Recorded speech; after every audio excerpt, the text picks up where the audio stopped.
الله پاک چې قرآن شریف نازل کو نو د قرآن شریف په مقاصد او په معانیو د پویولو د پاره رب العالمین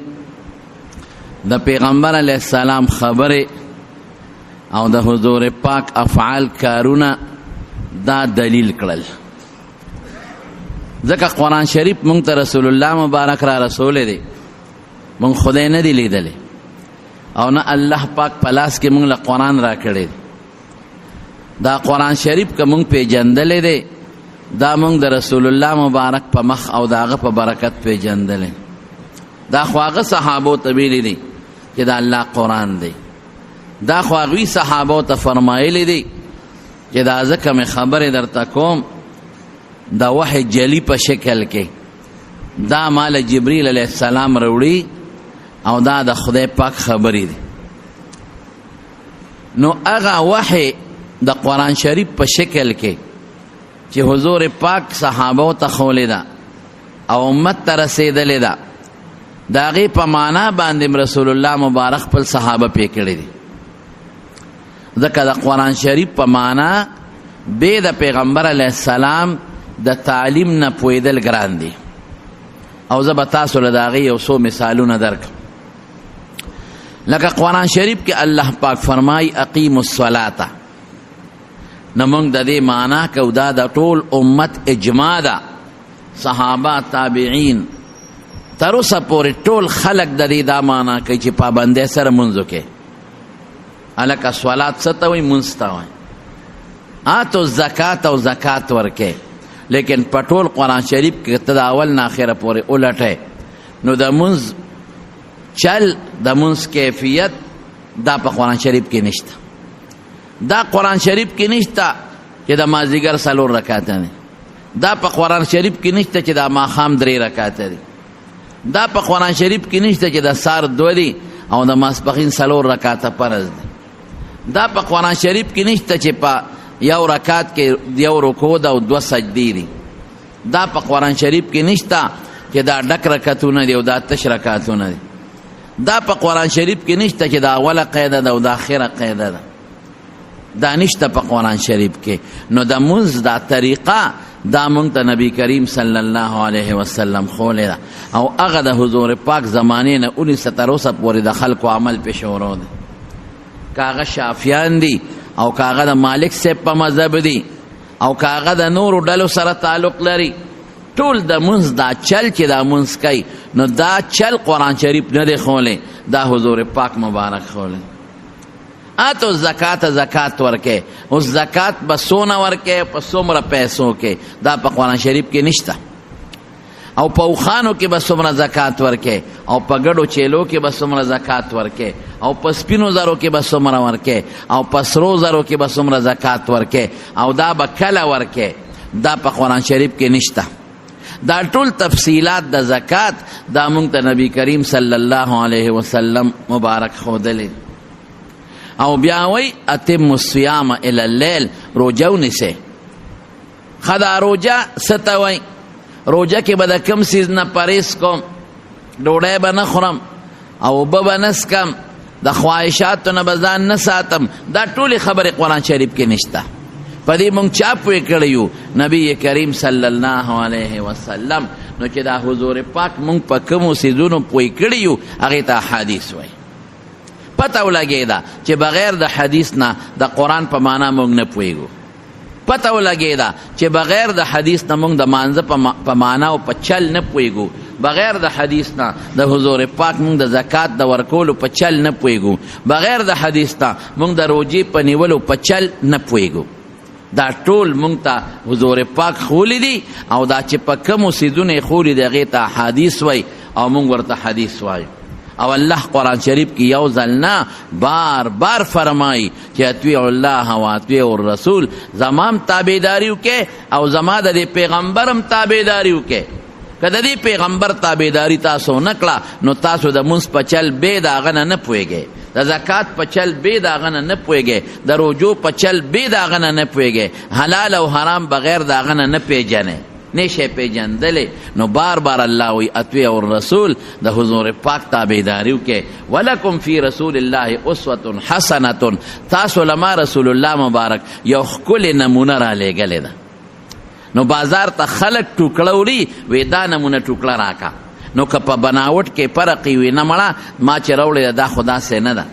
او که بناوټ هغسې د هغې کارخانې ټوکړی هلکه دا خو د همدقې کارخانې ده وی دا زما دا شوخه نه ستا دا پیکه ده بیا هم نه قبلوم. نو الله وی حضور پاک مې دله نمونه را لېږلې ده. نو ځان به د هغه په شان کې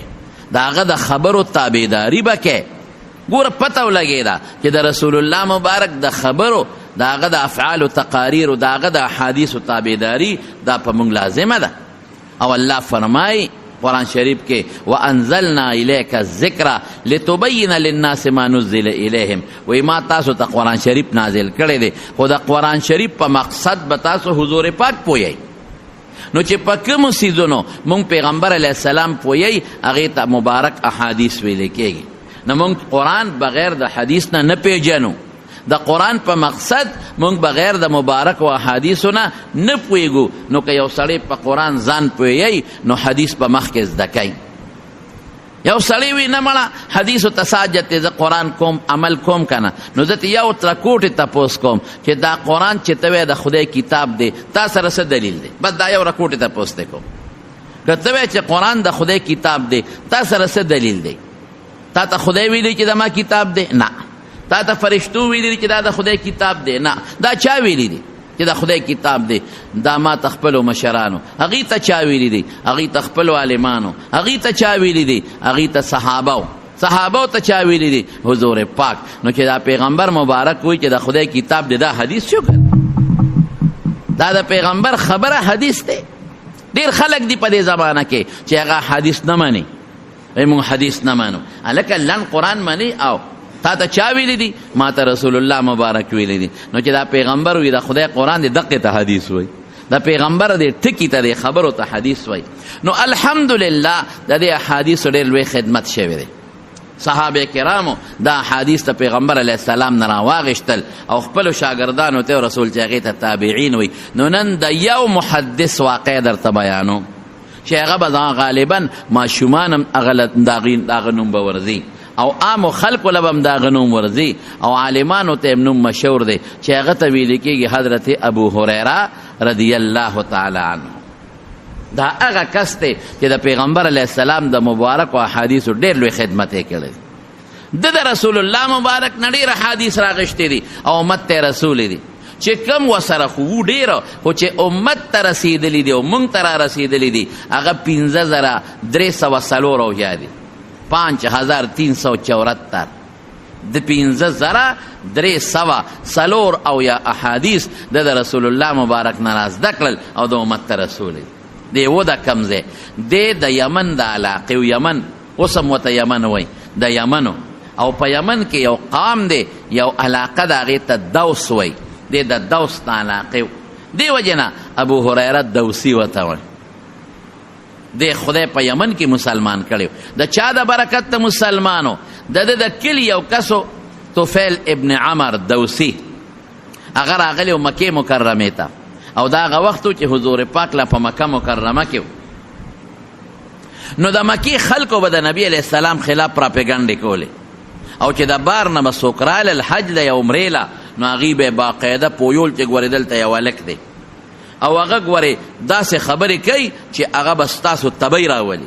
ستاسو نقصانات به جوړ کړي. نو خلکو به د پیغمبر علیه السلام نه ځان ساته. د مکې د خلکو دا مقصد و چې هسې نه چې د ده خو خوږه ژبه ده دله خو چل ورځي نو هسې نه چې د بار خلک راشي او د باندې ایمان راوړي مسلمانان شي نو د ده به ملګري بار پیدا شي د دې یو ډاډ به بار پیدا شي. نو چې د بار نه به څوک هم راتلل د حج دپاره او د عمرې دپاره نو د مکې خلکو به هغه د مخکې نه پویول. نو دا طفیل ابن عمر وی چې د مکې ته رالم د مکې خلکو ما ته وی چې ګورې ته خو د قوم مشر او ډېر هوښیار او زمونږ په دې کلي کې یو هلک پیدا شوی دی چې د هغه نوم محمد دی صلی الله علیه وسلم او هغه دومره خطرناک انسان دی عیاذا بالله چې زمونږ په کلي کې کور په کور دشمنۍ جوړې کړې.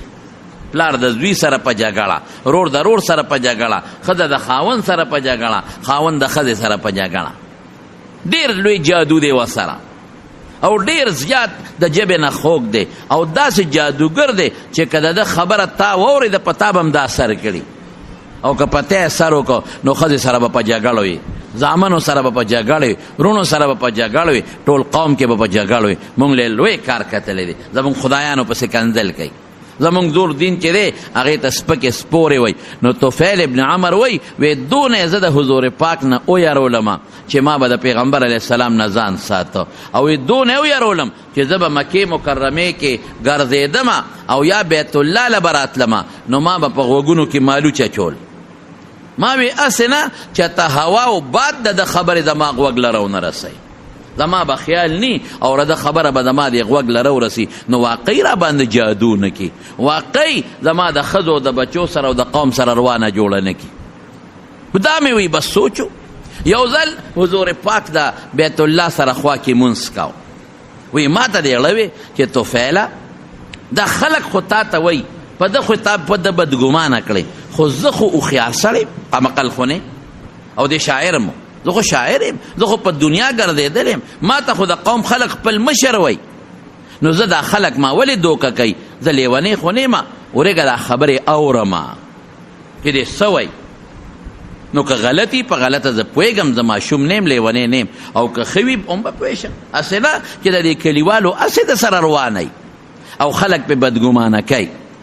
نو ما د غوږونو نه مالوچ وویستل او پیغمبر علیه السلام د بیت الله خوا کې ولاړ او د قرآن شریف تلاوت یې کو. نو مې یو څو خبرې واورېدې، د قرآن شریف یو څو ټکي مې واورېدل. چې مې واورېدل بس زما زړه کې یو ټکه پرېوته. ما وی دا خبرې خو دروغ خبرې نه دي،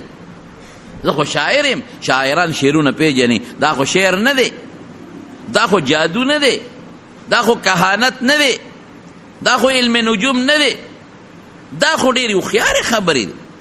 دا خو پړه کې رڼا پیدا کوي. وی بس خدای پاک مې زړه رسول الله مبارک ته راواړو او پوه شوم چې د مکې دا خلک د هسې بېسه مخالف دي او دشمنان دي او خلک پې بدګمانه کوي. وی چې حضور پاک سنګ د مانځه نه سلام وګرځو او روان شو، نو زه م ورپسې رو روان شوم چې دا خلک را باندې پوه نه شي. هغه ته د ورپسې تلم، ته یو کور ته ننوت. ما وی زه در ننوځم، اجازت غواړم، زما طفیل نوم دی د عمر زویم د دوس قبیلې. وی راځه. وی چې ورننوتم نو ما دا ټولې خبرې حضور پاک ته په هغه ځای وکړې چې صاحب تا باندې خو د مکې خلکو دونه زه بدګمانه کړم چې ما به غوږ کې مالوچې ښودل چې چېته باد سیلی ستا خبره زما غوږ لره ونه رسوي او په ما څه چلو نه شي، خو ستا خبرې مالته یو څو ټکي واورېدل. نو ما وی چې دا خو هوښیارې خبرې دي. نو تا نه زه یو څو تپوسونه کوم، ما ته یو څو خبرې وکړه. وی رسول الله مبارک ما ته یو دوه ټکي خبرې وکړې. یوې دا ووې چې ګوره دا د مکې خلک دي، دا په خپله روغ نه دي، زه د دوی نه یو څیز غواړم او هغه دا چې خدای یو د شریک نه لري. طفیله ته خو هوښیار یې، ته خو قابل یې، ته خو د قوم مشر یې، کوم کاڼه چې ته په خپل لاس وتراشې دا زوی در کولی شي؟ دا د تکلیف نه تا خلاصولی شي؟ دا جون در کولی شي؟ دا ستا دعا اوري؟ دا ستا چغې اوري؟ نو په خپلو لاسو بوت جوړ کړې او بیا وی دا زوی را کوي او دا بوت چې دی دا راله مال را کوي او دا د باران خدای دی او دا د صحت خدای دی، ډېر روغ صحت ورکوي. نو دا عقلمنده خبره ده. زه وایم رب هغه دی چې د دې ټولو اسمانونو ځمکو او د دې کائناتو خالق او مالک دی. زما دا خبره. زه وایم رب هغه څوک دی چې موږ یې پیدا کړي یو او د دې کاڼو نه چې دوی کوم بوتان جوړ کړي دا هم هغه ذات پیدا کړي دي. زه وایم رب هغه دی چې عزت او ذلت او ژوند او مرګ، صحت او بیماری، بچي او کونټوب او شنټوب د هغه ذات په اختیار کې دی. دویم ورته څه ویمه؟ دویم ورته دا ویمه چې زه الله پیغمبر را لېږلی یم. نو پیغمبري دا مطلب نه دی چې دینه د مال غواړم، دا مطلب نه دی چې دینه د بادشاهي غواړم، دا مطلب نه دی چې دینه د ښځې غواړم، دا مطلب نه دی چې دې ته یم چې زما تابعدار جوړ شي. څنګه تابعدار؟ چې ما به پیسې راکوې، ما له دولت به راکوې، ما به خپل ګورنر او ما به خپل صدر او وزیر اعظم لګڼې. دا نه. زه یم چې زه د الله پیغمبر یم، نو چې الله ما ته کومې خبرې ښیي زه به هغه تاسو ته بیانوم، هغه ومنئ. کور ته نه غواړم، مشري ته نه غواړم، دوی پېښه او مشري یې پېښه. گورنری او بادشاہي ته نه غواړم دوی پیشه و غیب پیشه صرف دا ته غواړم چې ما ته الله سوی ادوی ته وښیمه او هغه دوی ومني وی ما ورته وی چې یو څو ټکي نور نو رسول الله مبارک ما ته د قرآن شریف لږ تلاوت وکړ زما وروڼو چې تلاوت مې او د قرآن شریف مې او ژبه د حضور پاک مبارکي هغه څونه مزېدارې چې د قرآن شریف یو څو ټکي ما ته واورول باز زه پوه شم ما وی په ټوله دنیا ګرځېدلی یم بادشاهانو سره مې خبرې شوي دي هوښیارانو سره مې خبرې شوي دي هر مجلس مې کتلی او لیدلی دی خو قسم په الله چې دا تاسو وې دا د انسان خبرې نه دي دا ستا نه دي دا خبرې دا د بل ذات دي دا د رب العالمین خبرې دي دا ستا نه دي دا تا چې څه وې د هوښیارې خبرې دي او دا تا چې څه وې د انصاف خبرې دي دا د انصاف خبرې دي بس ما اړه ومنله چې الله یو دی اړه مې ومنله چې ته د خدای رسول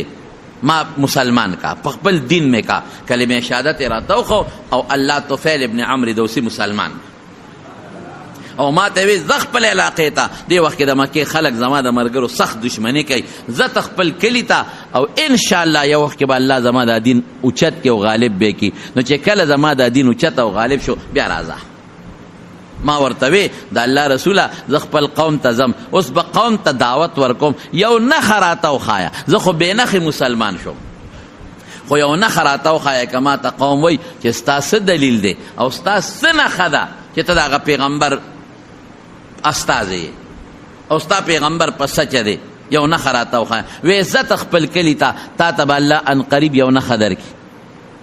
وی چې زه را روان شوم یمن ته او د خپل علاقې ته نږدې شم نو الله پاک زما په دې تندي کې یو رڼا پیدا کړه داسې رڼا لکه د بلف رڼا چې وي لکه زه به مثال درکړم موږ چې اوس موټر سایکل رڼا کوي سوزکې کې رڼا کوي یا دلته بیټري سړی ونیسي او رڼا کوي وایي د تندي نه مې رڼا خطا او دا چې مخامخ څومره لاره وه او کاڼي بوټي دا ټول راته رڼا شو ما وی خدایا د رسول الله مبارک نښه خو په ما کې موجوده شوه خو الله دا نښه مې په دې تندي نه ده خوښه سبا به راته خلک وایي چې شکل یې بدرنګه شو وی چې دا سوال مې وکړه نو هغه رڼا زما چوکې ته د کونټۍ ته مې را منتقله شوه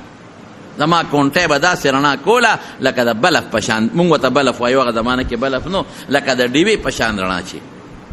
او دا مخکې لار به یې راته ښکاره کوله دی راغې او په خپل وطن کې د اسلام تبلیغ شروع کو او د اسلام دعوت یې شروع کو رب العالمین د قوم او ډېر خلک مسلمانان کړل نو حضرت ابو هریره رضی الله عنه وی چې زم د طفیل ابن عمرو دوسی په تبلیغ باندې خدای مسلمان کړل ابو هریره سے مسلمان شو ډېر غربت مې رو رو الله مال راکو ګډې چیلې خدای راکولې رو رو زیاتېدم نو بیا دې څه شو دې راغې نبی کریم صلی الله علیه وسلم ته مدینې منورې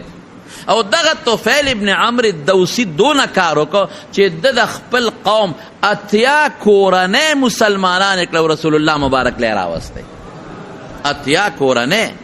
یعنی دا نه چې اتیا کسان دا نه چې اتیا پلاران اتیا بچی نه اتیا کورنۍ د مسلمانان کړي او مدینه منورې ته راوستي نو حضرت ابو هریره رضی الله عنه دا د طفیل ابن عمرو دوسی په لاس باندې الله پاک مسلمان دا د پنوم کې ډېر لوی اختلاف دی خو زموږ د مسلم شریف یو شارح دی نووي ورته وایي هغه لیکلی دی د ابو هریره خپل قول نقل کوي چې زما په جاهلیت کې نوم عبدالشمس و دا نور بنده دا خو دوی کافرانو دا نومونه به کې ښودل نو چې کله کان اسمی فی الجاهلیت زما نوم عبدالشمس فسمیت فی الاسلام بعبد الرحمن ابن صخر چې کله زه مسلمان شم نو زما نوم بدل شو عبدالرحمن نوم شو او د پلار نوم صخر ابو هریره ورته ولې وایي هریره پیشونګړی ته وایي پیشونګړی د پیشونګړی خاوند پیشونګړی والا بلی والا دا ولې وی دما یو پیشو وه چې زه به کله ګډې چیلی به مې سرن له بوتلې او پیشو به مې ځان سره بوتله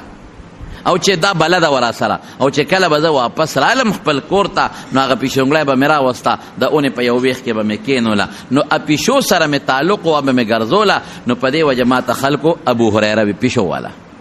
او چې بیا نبی کریم صلی الله علیه وسلم ته رالم هغه پیشو را سره بیا وه ابا می ځان سره ګرځوله نو پیغمبر علیه السلام د ابو هریره دا نوم ماته برحال وساته هغه به م راته ابو هریره وی پیشو والا ځان سره پیشو به مې ګرځوله او په دې نوم به د فخر کو. ولې به فخر کو؟ نوم خو مخکې نه خلکو ورته ایښودی دی، خو پیغمبر علیه السلام هم د خوش طبیعتۍ نه ورته ابو هریره وي،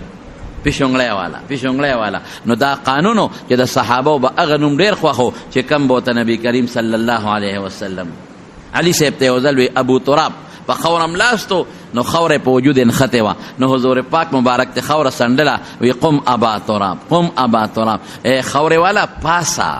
قم یا ابا تراب، ای خورې والا پاسه. هغه به وی د ابو تراب ما ته پیغمبر مبارک ویلی دی، نو ما ته به علي مه وایه، ما ته ابو تراب وایه. د پیغمبر مبارک په دې لقب او په دې نوم به خوشحالېده. زما وروڼو دوی چې کله مدینې منورې ته راغی، په سن 7 هجرۍ کې دی راغی مدینې منورې ته، نو دا داسې وخت و چې رسول الله مبارک خیبر ته تللی و د یهودیانو مقابله کې، خیبر یې فتح کو. نو د سار مانځه کې یو صحابي د سباع ابن عرفه، هغه پیغمبر علیه السلام جمعات کې مقرر کړی چې ته به مخکې خلکو ته امامتي کې، ځکه رسول الله مبارک خیبر ته تللی. نو سباع ابن عرفه د سار منځ کو، ابو هریره وی زه پسې شاته ودرېدم. نو هغه دا صورت وی چې ویل للمطففین الذین اذا اکتالوا علی الناس یستوفون. هغه خلق چې په پیمانه کې او په وزن کې کمی زیاتې کوي، دا برباد او هلاک دي. وی دا آیت مې د دې سباع نه واورېده د سار په مانځه کې. نو وی ما زمونږ په کلي کې یو سړی و، هغه به 2 پیمانې ساتلې، چې چانه به مال غشته نو په درانه به غشته، او چې چاله به مال ورکو نو په سپکه پیمانه به ورکو. نو ما دا منځونو دا چلونه خو دې وروستو لږ لږ زده کړي دي. ما په دې مانځه کې وي چې ویلون لابي فلان، ویلون لابي فلان، فلان کې دې هلاک شي. هغه ولې له مکیلان، دا هغه 2 پیمانې دي. هغه پیمانه وزه به تله ویم، دا هغه 2 تلې دي. اذا اکتال اکتال بالوافي، چې کله د بل نه اخلي نو پوره شی اخلي، کم نه اخلي. و اذا کالا، او چې بل ورکی نو کالا بالناقص. اذا اکتال اکتال بالوافي و اذا کالا کالا بالناقص، چې بل نه شی اخلي ډېر اخلي، پوره شی اخلي کم نه اخلي، چې بل ورکی کم ورکی. نو دا خدای هلاک. وی خیر چې مونځ مې وکړو، تپوس مې وکړ رسول الله مبارک، وی خو خیبر ته تللی دی، لاړم خیبر ته ورپسې. دی خیبر ته نبی کریم صلی الله علیه وسلم پسې لاړ. دغه وخت کې چې دی مدینې منورې ته راته، دی د 13 کالو، د 30 سال عمر و. او په لاره باندې یو غلام و، ما خو تاسو ته وایي چې مخکې غریب و، بیا ولا خدای مال او دولت او ګډې چیلې هم ورکړي. یو غلام ورانه خدای روک کړ، په لاره روک شو. وی په غلام هم خپه وم چې روک شو، رانه ګډ وډ شو، خدای وتښتېده که څه شو. خو په دې خوشحاله یم چې نبي کریم صلی الله علیه وسلم له خدای راوستو. عجیبه ده وی چې څنګه رسول الله مبارک ته ور مخامخ شوم او کېناستم، نو دغه دی چې زما غلام هم راورسېد. رسول الله مبارک ما ته فورا وفرمایل، وی ابو هریره غلام دی خدای راورسو، هغه مرۍ دی خدای پاک راوسته، الله پاک راورسو. زما وروڼو دی به کوم ځای اوسېده، نه کور نه ښځه وه دغه وخت کې، نه بچي. نو پیغمبر علیه السلام په جومات کې د خپلو طالبانو دپاره یو چبوتره جوړه کړې، او د دې چبوترې د پاسه چت نو سپرو څانګې وې، په دې کې به صحابه ناستو او د حضور پاک مبارک نه به حدیث اورېدل، قرآن به یادو، او د قرآن په معنا به د رسول الله مبارک نه ځان پوهیو په هغه چبوتره کې. او څنګه ژوند یې تېر کړی دی، ځکه نه کور شته نه پټې شته، لوګې تندو سره غریب مخو، اوګې تګې ژوند به یې تېراو. دی په خپله وایي، دې نه خبره معلومه کې یو ځل د رسول الله مبارک د وفات نه پس ناسته او یو قیمتي رومال دی ورسره، په هغه رومال پوزه پاکوي. نو فورا یو خبره را یاده شوه، وی بخ بخ، واه واه، ابو هریره نن په یو قیمتي رومال پوزه پاکوي. وی هغه وخت مې را یاد شو چې زه به د رسول الله مبارک د منبر او د کوټې په منځ کې د بیبي عایشې د کوټې په منځ کې پروتم او بېهوشه به خلکو به زما سر له لتې ورکولې. وی ابو هریره مرګي پې راغلی دی، ابو هریره لیونی دی، ابو هریره دماغ خراب شوی دی. نو چې اوس هم څوک داسې ګډوډي نو خلک یې سر له لته ورکوي، شاټونه وله ورکوي. نو دې سر له براله خلکو لتې راکولې چې لیونی دی. وی زما قسم په خدای که زه به لیونی ومه. وی د لوږې د لاسه بېهوشه به پروت دومره لوږه به په ما راله. او وی د لوږې د لاسه به چې زما په خېټه دړ شو نو خېټه مې به په یو غونډی کېښوده په یو ځمکه پوچته او ما به دې خېټې له زور ورکاو. وی یو ځل ډېر زیات اوږې شوم. وی د جومات نه بار راووتم په هغه لار کې کېناستم چې د جومات نه پې عام خلک وتل. وی حضرت ابوبکر صدیق رضی الله عنه راغی. وی ما ته د قرآن شریف د یو آیت تپوس وکړو. وی ما له د هغه نه هغه آیت ښه یاد و ښه راته معلوم و خو په دې وجه ته ما تپوس وکړو چې دی به ما کور ته بوځي ما ته به وګوري ما به وویني او وی به چې آیت خو څوک په لارو کې نه ښایي راځه کور ته دې بوځم نو یو نوړی روټۍ به راباندې وخوري. خو چې ما ته تپوس وکړو وی ابوبکر غلی تېر شو هېڅ یې راته ونه وی ځکه هغه کره څه ونه. وی لږ ساعت پس ته عمر فاروق رضی الله عنه راغی. وی ما ورته د آیت تپوس وکړو. وی ښه راته خو لږ کې مې دا وه چې دی به ما ته وګوري نو دی به ما بوځي کور ته روټۍ به راباندې وکړي. وی امن اختیر شو اډو غږ یې ما ته ونه کړو څه وکروونه. صحابو به سوال نه کو د سوال نه رسول الله مبارک صحابه منې کړي اوږې تږې جون به تېروی خو چاته به لاس نه نیسئ. سوال ډېر سخته ګناه ده. رسول الله مبارک فرمایي چې څوک د خلکو نه سوال کوي او مال پې ځان له زیاتی نو د قیامت پر ورځ به د په دې مخ کې غوښه ني تشه ډوکې به وي تشه ډوکې به وي دقسې ذلیله به وي. او نبي علیه السلام فرمایي قسم خوري قسم وی په سوال مال ډېرېږي نه. نن سبا ټول خلک لګیا دي سوالونه ښځې لګیا دي په بازارونو کې سوال کوي مشران سړي لګیا دي تسبیح به یې رېستي د ریاکارۍ دپاره لاس کې به یې نیولي سوال به کوي تسبیح خلکو ته څه لښی. څوک د قرآن شریف تلاوت کوي سوال کوي څوک نعتونه وایي سوال پې کوي. ماشومان دا بچي دا لګیا دی چا سوال کوي موټر شیشه به پاکوي که ته وایې مه پاکوه وی یو 10 روپۍ خو راکړه د سوال دپاره ګرځي پیغلې جنکۍ ګرځي او سوالونه کوي. بلکې یو ځل پینډۍ کې روان وم اسلام آباد ته تلم د پینډۍ په روډ باندې نو هلته اجلاګان لګي او خلکو نه سوال کوو د دنیا ما خلکو ته مې دا ښځې څه کوي هغه ډېری ورته مې وي. یو ملګری ما سره و دا ښځې دي او خشته جامې او ځان یې ډولې کړو وایي دا ښځې نه دي دا ګلاګان دي دا مې څه کوي وایي دا په دې موټر والا نه سوال کوي لګیا دي پیسې غواړي. په مکه مکرمه کې سوالګري ګرځي په طواف کې سوالګري ګرځي او د خلکو نه سوال کوي. ډېر لوی جرم دی ډېر لوی جرم ډېر لوی ظلم دی او ډېر لوی زیاتې دی. نو صحابه پیغمبر علیه السلام منې کړي چې سوال به نه کوي نو سوال نه کوي ما ته قرآن شریف آیات ښایه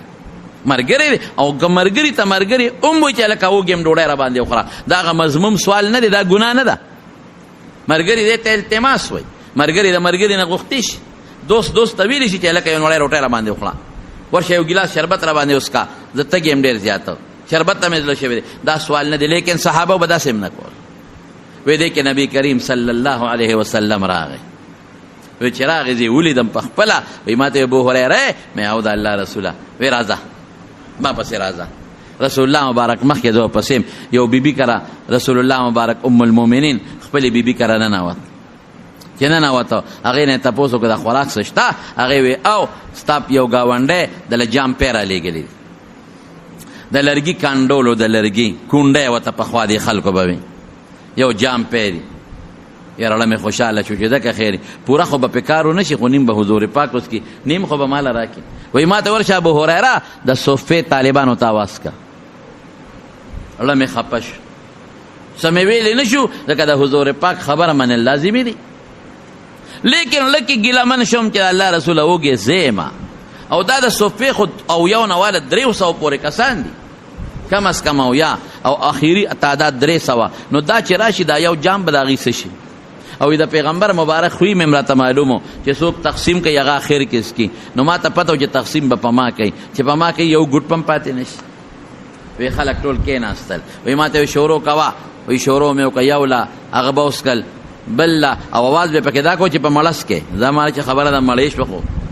یقین نه دی که ابو هریره ته پکې ګوټ هم پاتې شي هغه نه پاتې شو بل له ورکوه هغه بس کلې بل او چې 3 او 4 وڅکل او پاتې کېدل پوه شم چې دا معجزه د حضور پاک مبارک.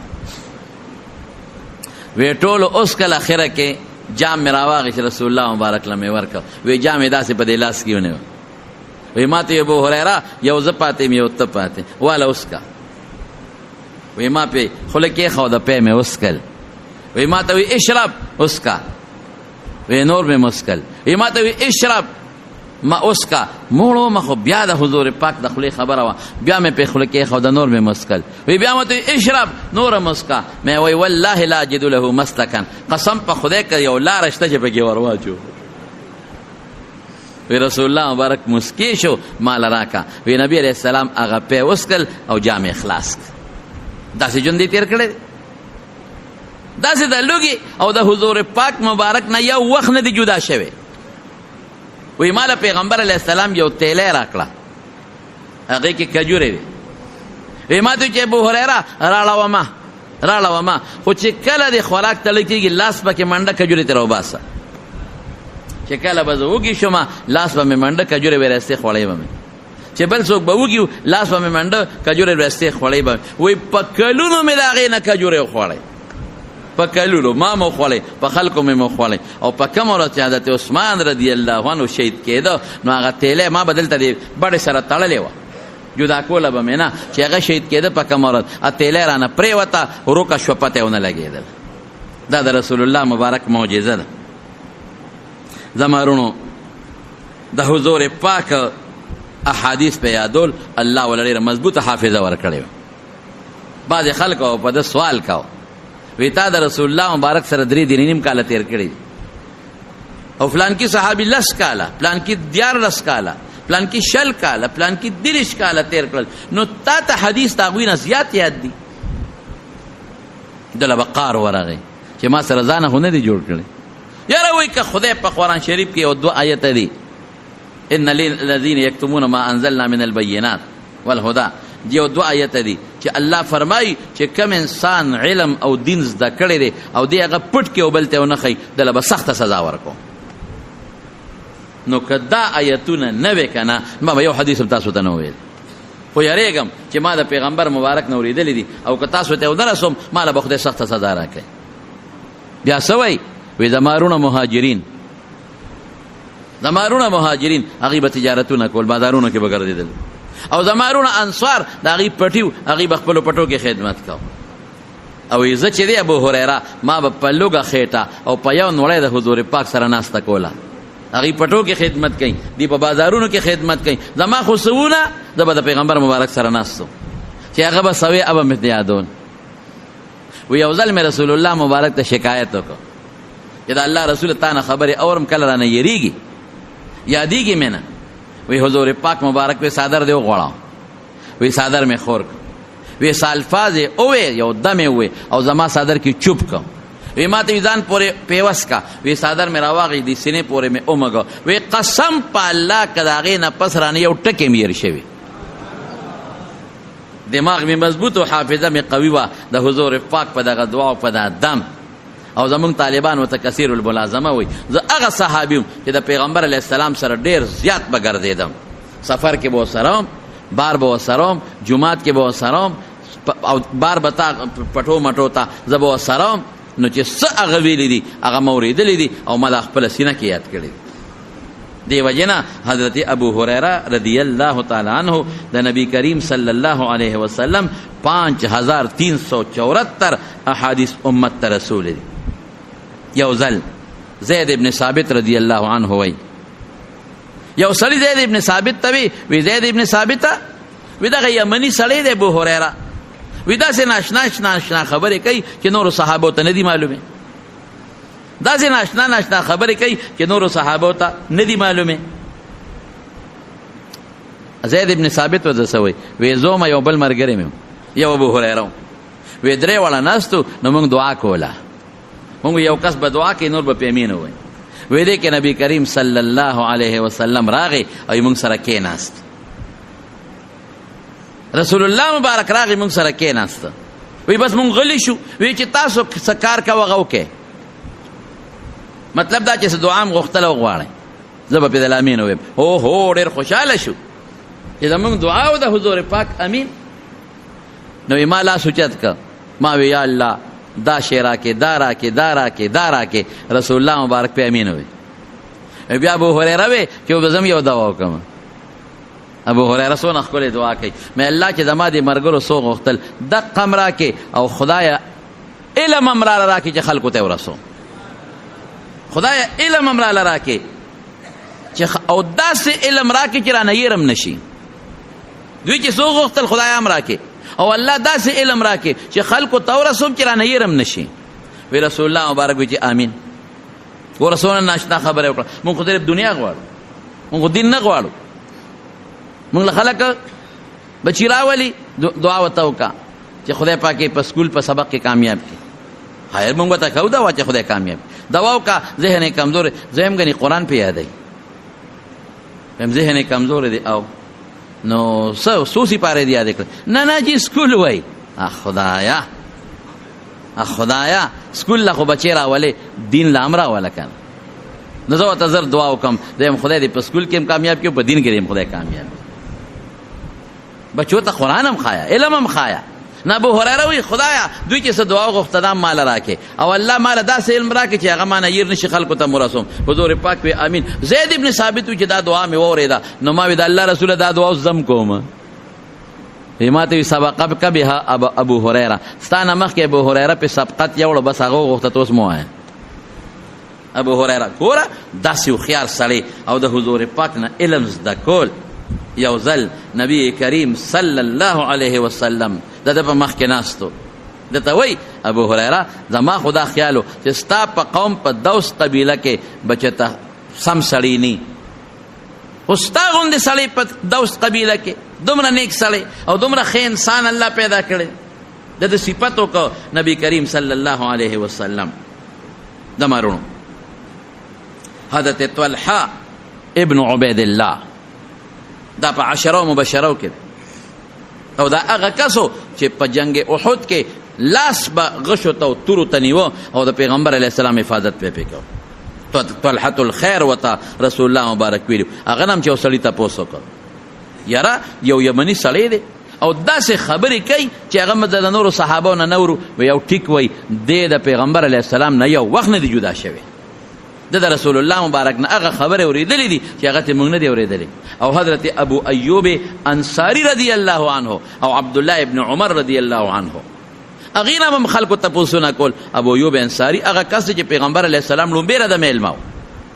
یاره مون خدا سي خبر استاسو نه نورو کم چې د ابو هريره نه اورو ناشنا حدیث وای هغه به وته وي دا بالکل ټیک وای د پیغمبر علی السلام نه یو وخت نه دی جدا شوی زمارونو لیکن دا ابو هريره چې د پیغمبر مبارک نه یو وخت نه دی جدا شوی دا ابو هريره چې د رسول الله مبارک سره په لوګه کې مناس پاو دا ابو هريره چې د پیغمبر علی السلام سره سفر او حضر کې مرګري پاتې شوی دی او د دومره خدمت د احادیث کړي دي چې 15300 او یا حدیث امت رسول او خلکو ته به میراث حدیث دکې یو ځل د مدینه بازار کې چغواله وي تاسو دلته ناسه او جمعات کې د پیغمبر میراث تقسیمېږي نو میراث خلک دی مال ته وي خلکو راغر واله چرال جمعات کې خو ابو هريره مال کم نه چې تقسیمېږي وي دا حدیث چې خود لیکيږي دا د پیغمبر میراث دا دین او علم چې خود لیکيږي دا د پیغمبر میراث دی سره د دین زمارونو چې دومره لوی سړی دومره د پیغمبر مبارک شاګرد دومره لوی شیخ الحدیث دومره لوی محدث دومره د پیغمبر سره خاص تړلې مرګره لیکن چې کوم وخت کې مري نو مروان د مدینه گورنر دی تاسو ترا مروان ورته وی ابو هريره څنګه ابو هريره څنګه نه ابو هريره په چغو په سلګو په جړا شو امیر المؤمنین مروان بادشاہ امیر المؤمنین سفر ډیر اوږد دی او سامان کم دی واقعي زمارونو ډیره د عبرت خبره یو سړی 4 سدي ته ځي نو ځان سره چې 60 روپے مروړي نو کاری پکېږي لس یو طرف نه لس بل طرف یا یو 50 به یو ځان له چولې خو به سل به یو 200 به یو ځا په خبر ته یو 500 یو 1000 روپے یو او چې لک پنده ته زیاتې وړي او چې کراچۍ ته ځي هغه نه زیاتې وړي او چې دوبه ته ځي زیاتې وړي لیکن دا بیا بم لس کاله پس واپس 3 کاله پس 15 کاله پس یو کال پس شپې لا به واپس راشي د پنده نه لیکن د مرګ په سفر چې څوک ورغلي دي رښتیا وای بیا راغلي لیکن موږ هغه سامان دان تیار نه دنیا له چې څنګه سامان تیارو نو پکار دی چې موږ خیرت لام سامان تیار کو کړو نو ابو هريره ورته جړه باندې شو او ورته سوی وی امیر المؤمنین مروان سفر ډیر اوږد دی او سامان ډیر کم دی او په دغه جړه کې د حضرت ابو هريره رضی الله عنه نه روح قبض شو وفات شو او جنازه په چا کړې ده ولید ابن عقبه هغه په جنازه وکړه او د مدینه منورې په قبرستان کې جنت البقیع کې وته وي کم کې چې 10,000 صحابه کرام دفن دي هغه کې دی دفن شو 57 یا 58 هجری کې دی وفات شوی دی او 8 یا کال د عمر د حضرت ابو هريره رضی الله تعالی عنه نو دا مې صرف تاسو ته د احادیث مبارک د رسول الله مبارک ذکر کو چې ډېر خلق په دې زمانه کې وایي حدیثو ته څه ضرورت دی نه حدیثو ته چې څوک وایي څه ضرورت دی دا د اسلام نه خارج دا د سر نه مسلمان نه دی حدیث خو د پیغمبر خبرې دي د پیغمبر کارونه دي رسول الله مبارک مخکې چې چا یو مسلمان یو کار کړی دی په چپ پاتې شوی تقاریر وته دا د حضور پاک او دینه بغیر ته نه په قرآن پوهېږې او بې د دینه ته قرآن پېژندلی نه شي او نه به قرآن ومانې مونږ قرآن منو د پیغمبر د خبرې د وجې نه چې هغه وي دا قرآن دی مونږ یې منو د مارونو دغه رنګې احادیث مبارک رسول الله مبارک فرمایي یو دعا کوي ندور الله امرأ هغه انسان دی خدای خوشحاله کړي تر او تازه خوشحاله الله دې هغه انسان خوشحاله کړي سمع مقالتي چې دما یو حدیث یې واورېد دما یوه خبره یې واورېدله او هغه یې یاد کړه په دا سینه کې او چې څنګه یې اورېدلې د هغسې امت ته ورسوله نو چې یوه خبره د رسول الله مبارک څوک یاده کړي امت ته ورسوي هغه له حضور پاک دعا کړې ده نو چې 5474 د پیغمبر خبرې یادې کړي 5304 او یا 4 دا یادې کړي امت ته ورسوي دله به خدای څومره لوی مقام ورکوي نو دا د پیغمبر علیه السلام لوی محدث لوی شیخ الحدیث او د حضور پاک د حدیثو خدمت یې کړې رونو تاسو هم داسې کوئ څوک چې اردو باندې پوهېږي د حدیثو کتابونه والی او هغې باندې ځان پوهېږي اخبار مونږ الو مونږ رسالې اخلو مونږ لګیا یو په فیسبوکونو باندې ځان لړه ستړی کو لیکن د مولیانو پسې مونږ سپکې وایو او کنزل کو نو حدیث خو درته مولیان ښیي نو بیا به حدیث وپېژنې داسې دور راغی داسې زیاتې راغې داسې دور راغې حیران به شي پې ما ته نن په ټلیفون یو سړي خبره وکړه د اوټونو متعلق خبر وه په شلق دی ولګي هغه راته نه ویمه وایي ما یو سړي ته وی چې لکه ګورې دا فلانکې خبره مه کوه او د ایمان نه به خلاص شي داسې څه خبره یې په دې اوټونو کې وکړه د ایمان وایي ایمان به خپل کار کوي نو چې یو سړی دا ما ته وی چې دا خبره چا وکړه دا څنګه دی مې دا کافر دا مرتد دا کافر دا مرتد ښځه طلاق ختم یعنې خلک څومره ډاډه شو تمہارا نو که مونږ ډېره موچت شو زما قسم په خدای پیغمبر مبارک ډېر لوی شخصیت دی که د هغه د ملګرو د صحابو د خپې دوړې ته مونږ رسېږو ته په کوم طرف دا خلک روان پیغمبر پورې ټوکې حدیثو پورې ټوکې قرآن پورې ټوکې مدرسې پورې ټوکې ګیرې پورې ټوکې پټکي پورې ټوکې ایمان پورې ټوکې مړه دا موټرګې به دې سي ته په موټرګي نه ځېږې دا بنګله به دې سي ته په بنګله بلوت به دې راونیسي سرمن به دې وباسي په قبر کې بلو به رونی چې هم غلط نه بیا به چغې وی بیا به د علاج نه درځي خدای نه ویریږي الله نه ویریږي قبر ځان ته مخکې کې آخرت ځان ته مخکې کې مستی او قبر مکوي الله پې خفه کېږي دعا وکړئ چې الله پاک زمونږ ایمان کامل نصیب کړي د رسول الله مبارک په حدیث زمونږ عمل نصیب کړي خدای زمونږ د عقیدې او د الله د ایمان سره زمونږ د ژوند او زمونږ مرګ نصیب وګرځولی کړي او الله د رسول الله مبارک چې څه څیزونه راوړي دي خدای په هغې زمونږ عمل نصیب کړي چې څه نه یې منع کړې ده الله مونږ د هغې نه وساتې الله د دنیا او د آخر خیر او برکت مو نصیب کړي